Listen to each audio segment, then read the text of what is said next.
In the last 100 years, nothing has changed us like migration. Dad's taking me to Australia. He says that's the best place for me to get on in life.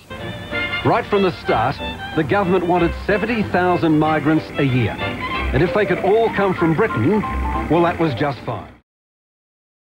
There just weren't enough Brits prepared to have a go down under. So we crossed the English Channel and went looking for Greeks and Italians and refugees. Some have criticised Australia's migration program, but with new Australians like these arriving, even the fiercest critics are silenced. Tony Abbott is calling the flow of boats to Australia a crisis on Australian borders. He says what's needed is a military approach, and he's calling his concept Operation Sovereign Borders.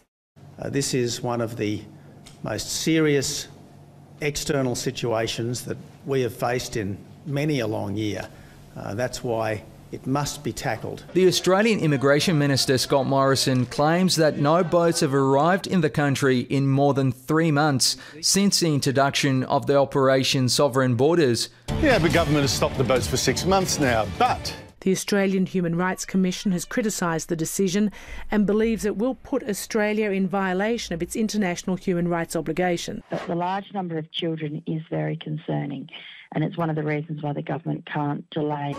They have a strong message for the government to release the refugees and stop the offshore processing. According to the President of the Human Rights Commission, conditions are so bad these kids have stopped talking and refer to themselves by number rather than by name. Despite condemnation from the UN for the harsh treatment of refugees, many are still locked away in a state of limbo, hoping for a light in the never-ending dark tunnel of detention.